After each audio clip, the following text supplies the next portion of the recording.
In this video, I'm going to take you through all of the testing related nuances that have to do with Hilt, so dependency injection with Hilt. In the previous video, I talked about constructor injection, fragment constructor injection with Hilt and how this can be done and why we want to do this to make testing easier. Or I guess the main reason that we do it is to make testing easier. You know, constructor injection in general is pretty much all about testing. We want to do it so that we know what dependencies we're passing to the object to instantiate it. So as I said in this video, what I'm going to do is I'm going to go through the Hilt documentation and just kind of, we're going to go through it like step by step, and I'm going to talk about, how Hilt makes testing easier on Android. If you have done testing previously, namely testing with Dagger, because most people use Dagger. Some people use Coin or what is the other one? Codeine or other dependency injection frameworks, which is fine. But if you're used to using Dagger, you know that you basically got to build a isolated test environment for Dagger when you're building instrumentation tests. So with Hilt, this is way easier because not only does Hilt generate the components for you, which you already know if you've come this far in this short video course, but for testing, it generates all of the test components also. So there's a lot of big conveniences when it comes to testing. But there's a little bit of setup involved, but if I was to give it a number, there's probably 5% of the setup that you would have had to do if you used regular Dagger to build your kind of test environment. So I'm going to be taking you through everything. Let's start at the documentation and we'll go through it kind of step by step the way that the Hilt team and the Android team has laid it out for you. So if you've been following along with the course, whether it's on YouTube or on my website, by the way, if you're watching it on YouTube, you can watch it for free on my website and it keeps track of your progress. If you have been following along, the previous video that we watched was this one right here, fragment constructor injection with Hilt. So in this video, I'm going to be kind of carrying on from where we left off in that video because when we're writing tests, we want to be able to pass constructor arguments to fragments anyway. So I figured this is a good place to just carry on from. Okay, so here we are in the documentation, dagger.dev/hilt/testing. And like I said, we're going to go through this document and I'm going to explain things and give examples kind of as we go through and just show you this is the general way to set this up and to get started with this. So the first thing up here is this note that says, currently Hilt only supports Android instrumentation tests and roboelectric tests, although you can still write regular tests, so regular JVM tests, regular unit tests, but you can't use Hilt for it. And this is similar to regular Dagger. If you're writing unit tests, you can't use regular Dagger. Or I don't personally know that you can use. I've tried and I thought, oh, this doesn't. You could probably get it to work, but it was not easy from what I could see. So this is not different from what regular Dagger already offers. All right, so now let's go down here. Let's just go to the test setup and just kind of go through the steps of what we need to do to set this up. So first, we need to get the test dependencies as shown up here. So I've got those already in my source code, so I'm just going to copy paste them over. So I'm just going to, so you could actually just click on the link down in the description of this video and copy these dependencies. I just copied them. Now I'm going to go to the build.gradle file and I'm going to paste them in. So again, there's a link down in the description of this video and you'll just want to, I'll bring it over here actually. It'll take, this is the build.gradle file, just scroll to the bottom and copy these test dependencies right here. And then just go to your project and just paste them in right here like I have. So we have the Hilt Android testing dependency. Notice I'm using Android test implementation because these are test dependencies. We have the fragment testing dependency because we need this to use the fragment scenario. If you're familiar with testing on Android, kind of the modern way to do testing on Android, we use this fragment scenario thing, and we use this activity scenario thing. So this is for the activity scenario. This is for the fragment scenario. I'm using debug implementation here because I believe there's a bug or something if I use Android test implementation here. So I'm using debug implementation. I can't remember the exact reason, but there was definitely a reason for it. So just make sure to use the exact same thing that I'm using. So I'm going to press sync and get those all set up. Okay, now let's go back to the Hilt documentation. So it says to use Hilt in a test, we annotate the test with Hilt Android test, add the Hilt Android rule test rule, and use Hilt test application. So instead of just going through the document, I'm just going to go to Android Studio now and take you through that and talk about the nuances between those steps. So let's go to Android Studio and let's do that. Okay, so I'll close the build.gradle file. I'm going to go into the Android test directory up here, expand this, and there's no test in here because I've already deleted it. I'm going to create a new test class. So new call-in file, create a new test class. I'm going to call this main test, and this will be a class. So the documentation said 3 steps there. I'm just going to go through everything and without referring back to the documentation. So first it says you need to annotate a test with Hilt Android test that will mark this test and say, hey Hilt, this is something I'm going to be injecting things into. It also said to use the test rule, Hilt Android rule. So I'm going to use @getRule. So this is the notation to insert a rule into a test. Again, I'm assuming that you know things about testing, so I'm not going to be talking about like test rules and general testing related things. If you're watching this, I'm assuming you've written instrumentation tests before, so I'm just covering the Hilt related stuff. So you can call this Hilt rule, you can call this whatever you want. Then you want to write Hilt Android rule and reference this to the test. So this stuff right here is kind of the setup that you need to prepare this class to use Hilt. And this colon should actually be an equal sign. There we go. Now, before I can inject anything, I need to call Hilt rule.inject. So a good place to do this is to use the before block. So I'm just going to write before, because this will run before every test. And I can say Hilt rule.inject. Now, keep in mind, you also could, like if you had a test function, if you had a test function, I did fun, some test. And if I wanted to inject something and then use that thing, I could have also done Hilt rule.inject here and then used the thing, whatever the thing is. But I think putting it in the before block is much more efficient. Then you don't got to remember like your test order or whatever. It's just a better idea, I think, to put it in before. So if you are going to put it anywhere, I think putting it in before is what to do. Now, there's one thing you need to know about this rule, or one more thing, and I'm actually going to go back to the documentation to reference this. So if you scroll down to the very bottom of this testing document, it says Hilt rule order. It says if your test uses multiple test rules, make sure that the Hilt Android rule runs before any other test rules that require access to the Hilt component. So if you have dependencies that require any Hilt dependencies or any rules that require Hilt dependencies, you need to make sure that the Hilt Android rule is the first one that runs. And you can do this very easily through this little order kind of option that you can pass to the test rule.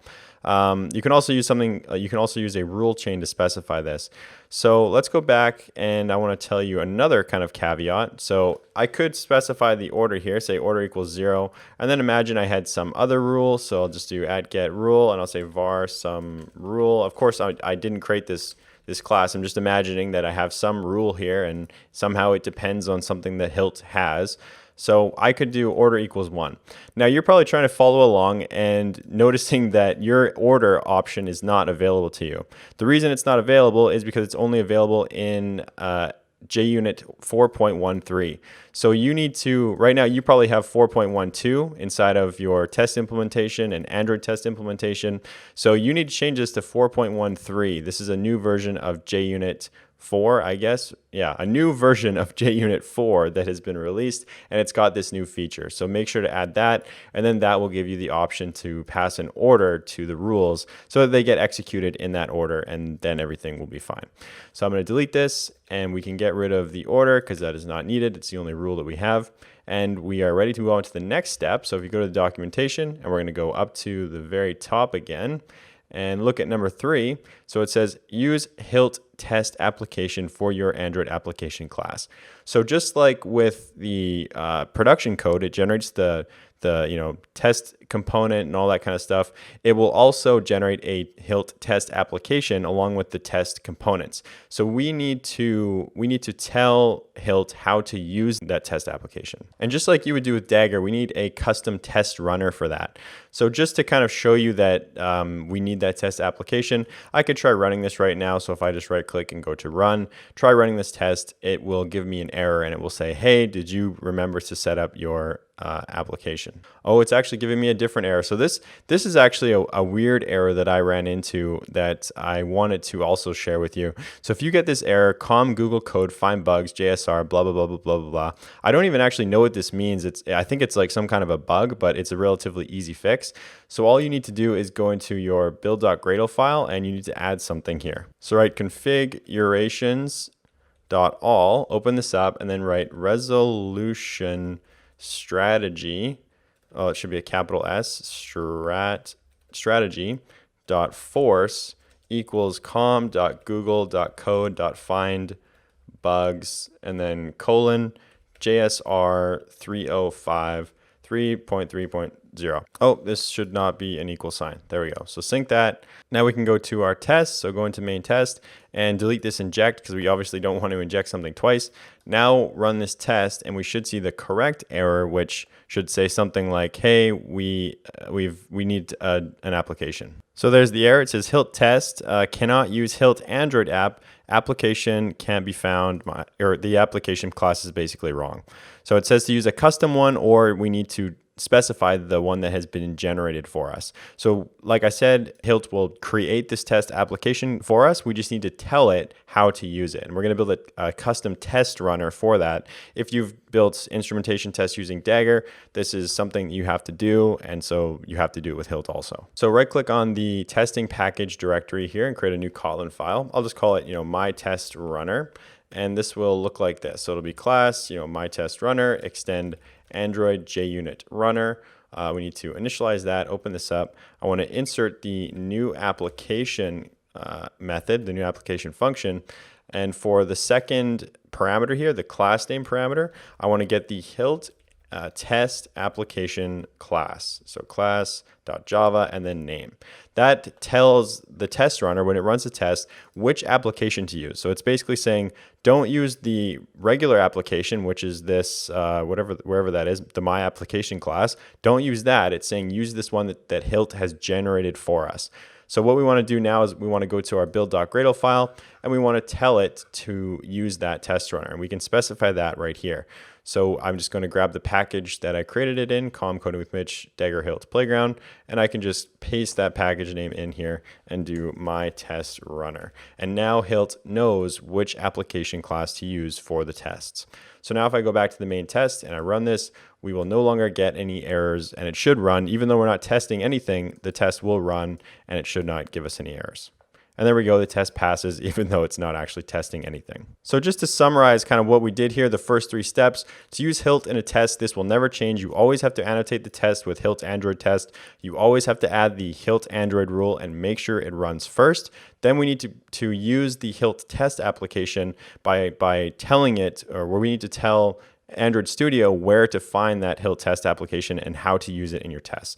Those are the 3 things that we just did. And also I showed you there was some weird error with this, this JSR thing. So if I was to just comment this out, if I was to sync it and then try to rerun my test, so if I just press the play button here, you'll see that I get that weird JSR error. I really have no idea what this is all about. I Googled it. I tried this solution. It worked. I didn't really look any more into it. You can if you want. I just wanted to make sure that I mentioned it in the video. Now we're going to talk about test dependencies.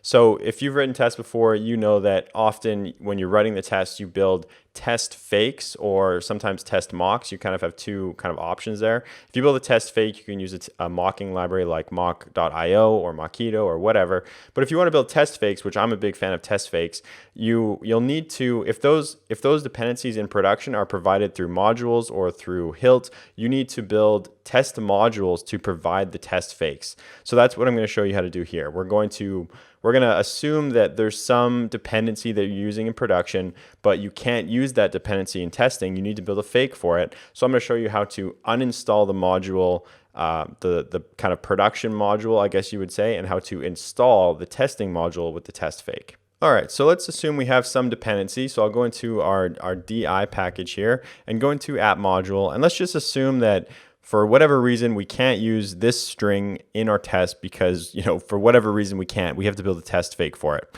So let's go into main test and I'll show you how you would do that. So there's a couple ways. Well, I guess the first thing that I want to say is if you want a module to be specific to only like one test class, you can build it inside of the test class. If you want it to be able to be used in any other test classes, you would build it outside of the test class. I'll come back to that point in just a second here after we build this.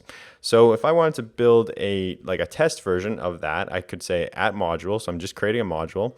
I'm going to say install in and specify the component. So it's going to be the application component, because if we look at the app module here, that's where this is installed. So I'm essentially just creating a test version of this. So I want to install it in the same component.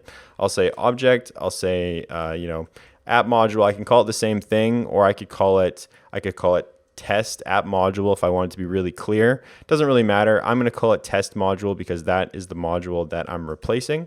and I can just do like, whatever this, I want to do the same thing. So I can copy this singleton, the provides string, paste this in, say okay. And I can say this, it's some, testing string. So it's changed slightly. This is a test version of this.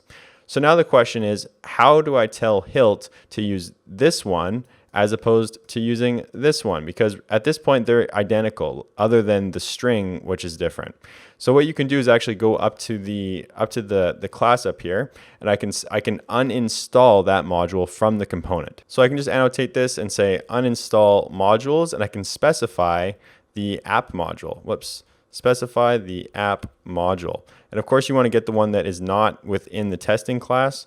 So app module should be that package right there, and do class. I guess it would have made more sense if I, called this test app module, because then you would be able to tell the difference. I guess that makes more sense. So let's do that. So now if I was to inject this string, so I'll just go up to the top here and I'll write, at inject late init variable, some string, and that's a string. Now I want to do a test and just make sure that I am seeing the correct thing. So I can just do assert that. I can do some string equals contains, did I spell that right? Contains string. It should be test or testing string, because it says testing string. So getting that import, I think either one of those is fine. So notice that it says testing in this string. If we go to the app module, this one does not contain testing. So that's what I'm making sure of. I'm testing to make sure that some string contains the substring testing. So now if I was to run this should pass no problem. And there you can see the test passes. So just to confirm that what I'm saying is true, and it's, what I'm saying is happening is actually happening, instead of uninstalling this module, so I'm going to comment this out so that it's not getting installed, and I'm going to comment out this module, and now I'm going to run this test again, and you should see that this test will now fail because there's no testing in this string, and that's the one that's going to be getting injected. So there's the test running, and there is the test failing. It says we expected a string that contains testing, but we got its some string. So that's one really convenient way that you can provide like testing fakes or testing alternatives, really, really simply using Hilt. And to come back to my first point when I was saying, you can put this inside of the class or you can put it outside of the class. If I wanted to make this available to all other testing classes, I could just put it outside. Or if I wanted to make this, only available inside of this test for whatever reason, you would just move it inside. It's, really convenient. That way you have a nice isolated test. Now we're going to talk about activity scenario and fragment scenario. So if you've been, introduced or taken a look at any of the kind of modern testing methods, the modern instrumentation testing methods that the Android team has been recommending, you know that there's this thing called an activity scenario and a fragment scenario. Basically, activity scenario will create a simulated kind of test version of the activity that you mentioned, and fragment scenario does the same thing with fragments. The fragment will actually spin up a fake activity and then put that fragment into that fake activity so that you can test these things in isolation. So the reason that I want to bring this up with Hilt is there's some nuances with it, and it's definitely worth mentioning because the fragment scenario actually doesn't work out of the box. We need to do some extra setup to get it to work with Hilt. So let's do the activity scenario first because it's easy and it just works. So function test, function. I'll just do main activity test, and we'll just create an activity scenario, and I'll just show you that it works fine. So scenario equals launch activity, and then I can specify, main activity or whatever activity you're testing. It doesn't matter. This is telling me I need to add the experimental coroutines API function because I'm using something experimental in there. I don't remember, but this will work just fine. So it works exactly the same as what it would have done before. We have an activity. Even if I was injecting stuff into here, it doesn't matter. It's going to work exactly the same as it did previously when you would do launch activity. So nothing's different here. I'll just run this and just show you that it does work just to kind of confirm things. So coming down here, and there we have both of our tests passing.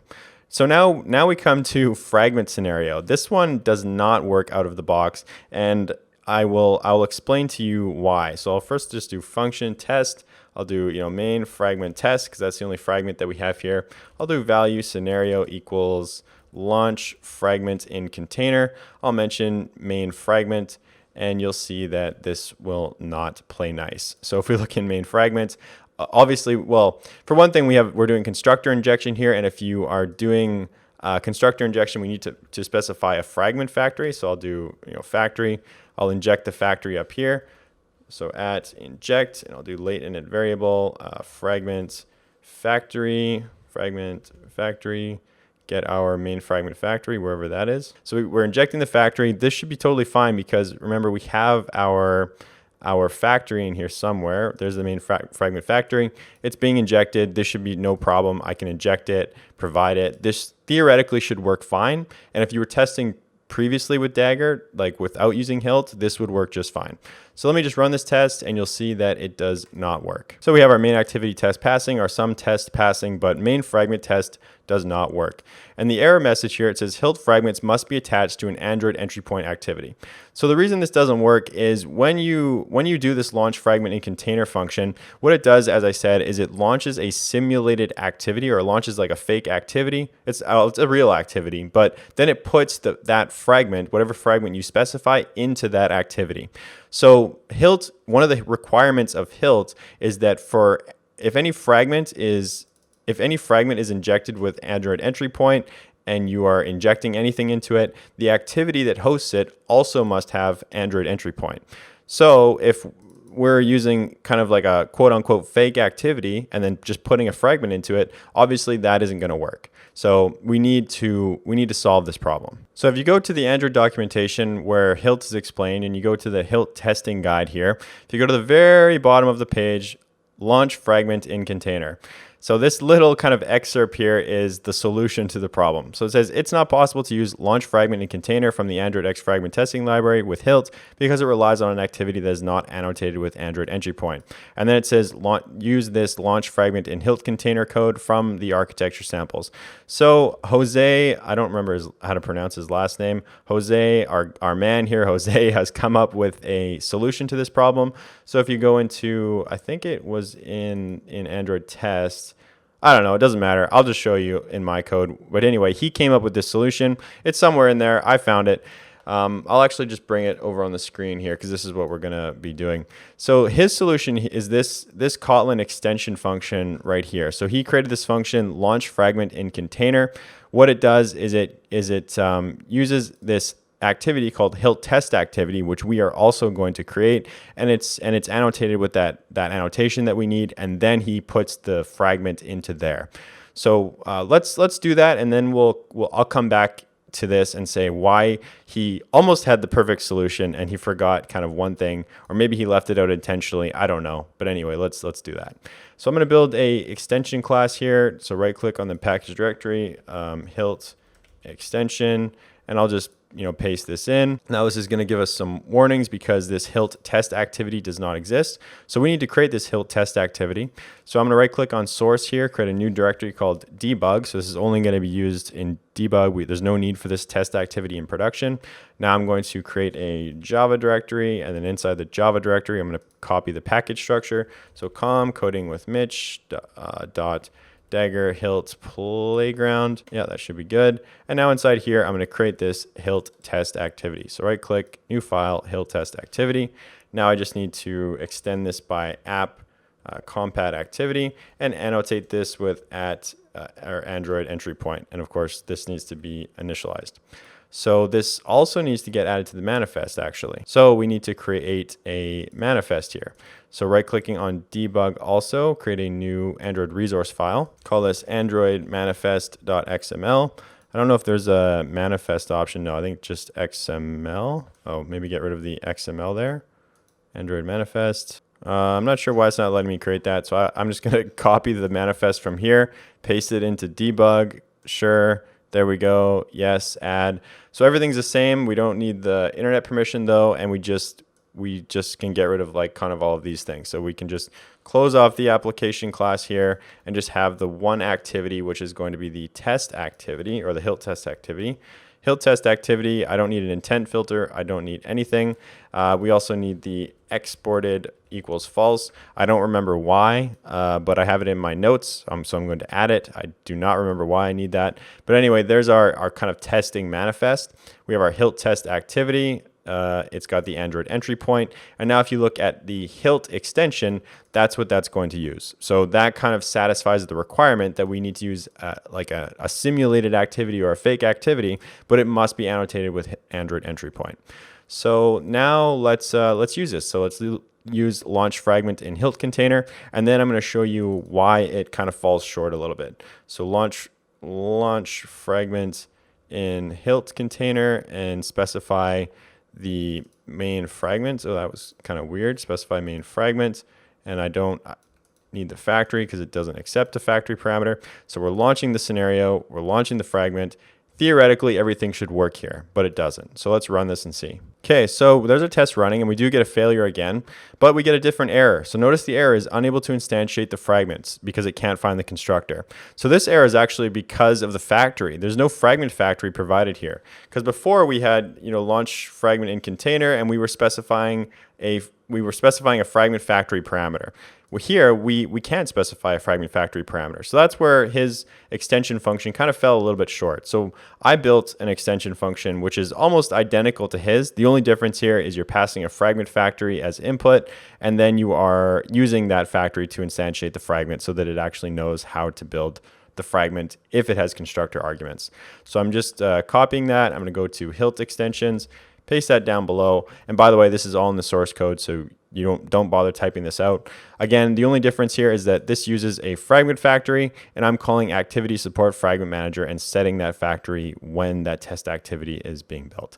So now we can go back to our Hilt test, our main test here. I can say launch fragment in container, get rid of this, and I can specify a factory. So say factory equals fragment factory. You can open this up or not, whatever you want. Now if we run this test, it will be able to find the constructor because we specified that factory. So there we go. We get main activity test, main fragment test, and some test, and everything is working as we expect. One other thing that I would mention too is if we open up main fragment, notice here there's a log that says, hey, look, and it's printing out some string. Notice that if we go to the logcat, that we see the test string. So because in the test, we uninstalled the app module and we installed this test app module, and we were using the testing string instead of the normal testing string, or instead of the normal string. And just notice that it is working correctly. So we're using the testing string here because that's the one that the test uses. So that's pretty much it. That's kind of mostly all you need to know about Hilt and how it makes testing easier.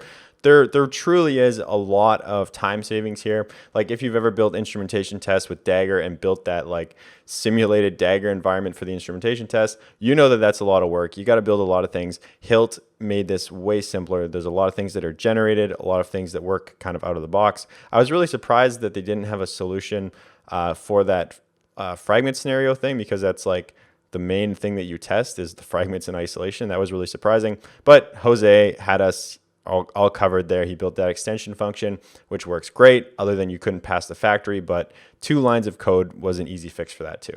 So overall, I would say Hilt definitely makes testing easier on Android. I really enjoyed it so far. The only thing I would say is I didn't really do any like really intricate tests. Like I didn't do any like really heavy tests, like big tests. So I'm sure there's probably some like edge cases that maybe Hilt doesn't work well with. I'm just speculating. I'm just assuming this because it's a new piece of software. Edge cases typically always cause problems. I'm just telling you that I didn't like thoroughly test this, but from like the simple cases that I see, there's definitely a lot of time saving, and it seems like everything is really good. So we'll see what happens, but I'm sure it's going to be mostly good. There's always edge cases. There's always things to watch out for.